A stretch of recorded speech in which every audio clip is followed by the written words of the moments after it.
उत्तर प्रदेश की राजनीति में दलित नेता के रूप में उभरे आजाद समाज पार्टी के राष्ट्रीय अध्यक्ष चंद्रशेखर आजाद गोरखपुर सदर सीट से मुख्यमंत्री योगी आदित्यनाथ को चुनौती दे रहे हैं। गोरखपुर सीट को ही आखिर क्यों चुना?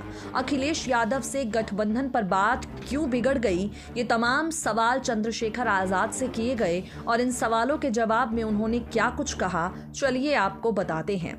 सबसे पहला सवाल ये किया गया चंद्रशेखर आजाद से, सपा के साथ गठबंधन की कोशिश की ही क्यों?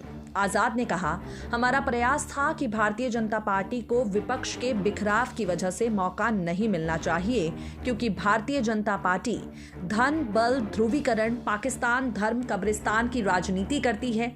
सरकारी मशीनरी की मिलीभगत से हमारे खुर्जा मेरठ हापुड़ में प्रत्याशियों के पर्चे खारिज कर दिए गए। हमने चुनाव आयोग से शिकायत की, हम कोर्ट भी जा रहे हैं। भाजपा यही सब करती है, लेकिन इससे विकास नहीं होता। इसलिए हम गठबंधन की कोशिश कर रहे थे, लेकिन ये विकल्प तैयार नहीं हो पाया, इसलिए हमने अपना विकल्प चुना।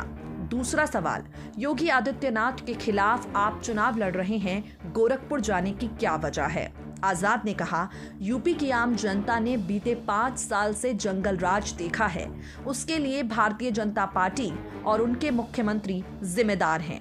उन्हें युवाओं की जिंदगी बदलने का काम मिला था, लेकिन उसके बदले में प्रयागराज में लाठियां मिली। प्रमोशन में रिजर्वेशन का सुप्रीम कोर्ट का आदेश आता है, लेकिन अनुसूचित जाति के अधिकारी को मौका ना मिले, इसलिए उसे डस्टबिन में डाल देते हैं। हाथरस, उन्नाव, आगरा, सहारनपुर भी सबने देखा है। वो पूरे समय सत्ता के जरिए एक जाति को संरक्षण देने का काम करते हैं। तमाम माफियाओं पर कार्यवाही हुई, पर उनकी जातियों के माफियों पर कार्यवाही नहीं की गई। आज भी वो दलितों को अछूत समझते हैं, इसलिए फोटो डालकर दिखाते हैं। मैं समझता हूं, जो लोग गैर बराबरी को बढ़ावा दे रहे हैं, उनके सरदार को मौका नहीं देना चाहिए। कोरोना में लोगों को इलाज नहीं मिला, आवाज उठाने पर लाठियां मिली। ऐसे में मुख्यमंत्री को मैं नहीं चाहता कि वो दोबारा सदन में आए। नेक्स्ट 9 न्यूज नेशन की रिपोर्ट।